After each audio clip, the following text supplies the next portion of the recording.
Why housing is so expensive. All right, this is a big deal, and there's no easy solution. Well, I do have a solution, but it's not an easy solution. So everyone's griping about the cost of housing, rightly so. I got 4 kids, man. None of them are ready to buy a house yet, but if the way the housing prices are going, it's gonna be tough to buy a house until they're probably well into their career. There's no other way around that. Or you can buy a house that it's not as fancy schmancy as they would hope for. I think we all had started with starter homes. We all did. My first home was $108,000 in Phoenix, Arizona. We bought. It was called sweat equity. We had to paint the house, the whole thing outside, inside, the whole thing. It freaking sucked. Took 2 or 3 weekends of doing that. Right, and then we sold that house. We bought another house in Dayton, Virginia, for $126 in 2002. That same house in Dayton, Virginia, I just saw sold for, I think, $340 or something like that. So we sold it for $126. We bought it for $126 in 2002. All right, hold on a second. All right, so $126 is our present value. I think went $346, 2002. That's 21 years later. All right, and zero payment. So that increased by 4.9% a year over those 20 years. Oh, but we also put a pretty significant addition in there as well. So when we bought our house for $126 in 2002, we sold it for $240 or something like that in 2008 because we put a significant addition there. It went from 3-bed, 1-bath to 4-bed, 2 baths. Interesting. Anyway, but here's a real reason. Check this out.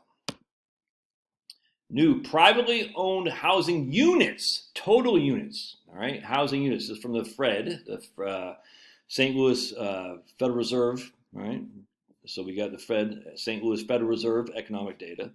And you can see in 1959, they did 1.6 million new privately owned housing units started. These are new starts. How many housing units are they building? In 1959, in February, they did 1.667 million in 1959. We go up here to 1973, they did 2.28 million.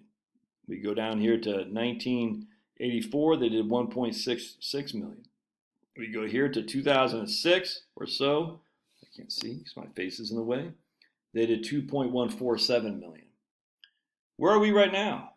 1.42 million. We haven't been this low since right there, 2007. All right, look at that. I mean, we haven't been this, but look at that. Look how low it's gone from right there to right there. I mean, look how low that is compared to historical. What if we could do a trend line on here? I'm sure we could, but look at that. I mean, okay, so check. So basically, we're building roughly the same amount of new starts as we did in 1959. Now check this out. These are all housing units to include multifamily building. Interesting. In September 1992, estimates of housing starts include units and structures being totally rebuilt on an existing foundation, so a teardown, if that makes sense. All housing, these are all built, multifamily, the whole thing. Check this out. The population. So right here, the population was, what? 175 million people in the US of A, and we had 1.657 million housing starts. Now the population is 335 million people in the US of A. We got 1.39 million housing starts. So the population has doubled over the 1959 till today. What's that, 60-something years? 65 years, something like that? And yet the housing starts are actually below what they were when the population was half as large as it is today. Check this out.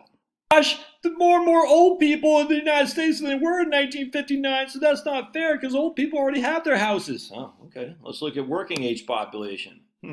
Here's working age population. Right here, started in 1977, age 15 to 64, working age population. So in 1977, we had 136 million people of working age population, and we had housing starts of 1.9 million. Now we got here 209 million people, working age population, and housing starts at 1.583 million.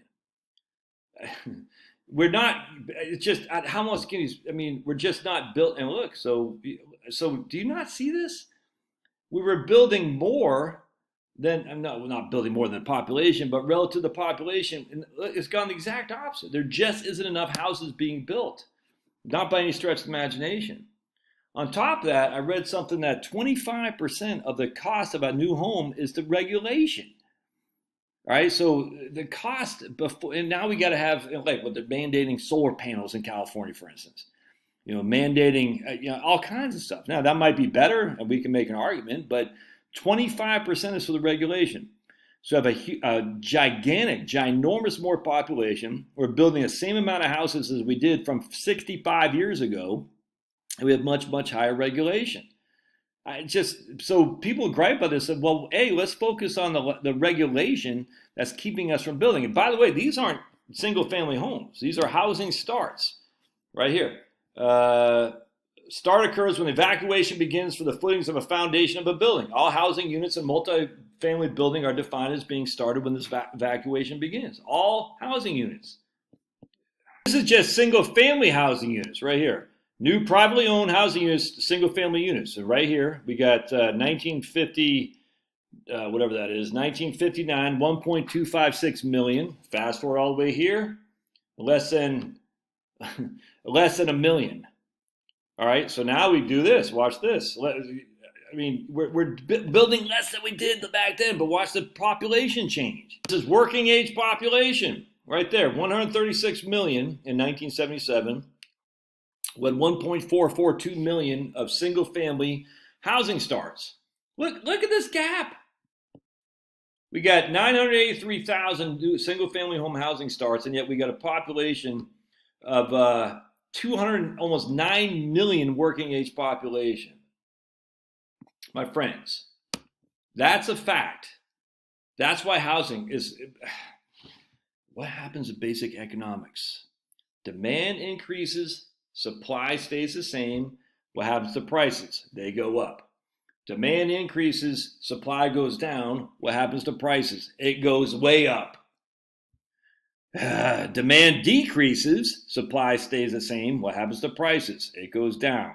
Demand decreases, supply goes up. What happens to prices? It goes way down. It's just basic economics, dudes. That's what's causing the housing chaos.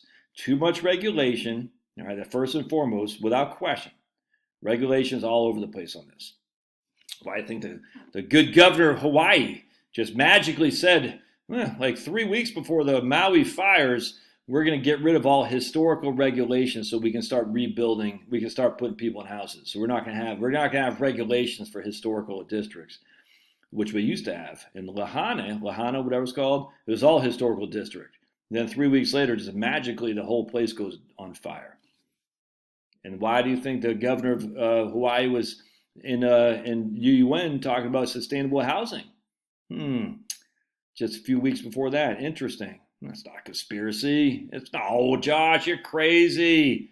We're going to get rid of all the regulations so we don't have to follow the historical district stuff.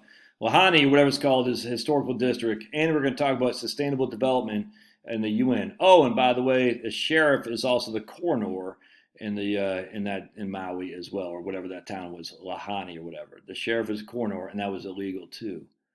Yeah, nothing weird about that. Yeah, this is our government. These are our government. They're really looking out for us. We don't want them looking out for us. We don't want the politicians looking out for minors. We want the government just to let it be. But they are looking out for them, that's for sure. They're looking out for themselves. And this is one of the things. You ask for regulation, you're going to get it. And the more freaking fires happen, the more crap happens, the more regulation is going to happen. It's just the nature of the beast. Leviathan. It just gets bigger and bigger and bigger. And that's all there is to it. How do you fix it? I don't know, man. But there you go. I still buy a house, even how to take a mortgage. And buying a home is your most assured way to long-standing wealth, without question. All right, love your thoughts. Don't forget to sign up for my email list down below. We'll see ya.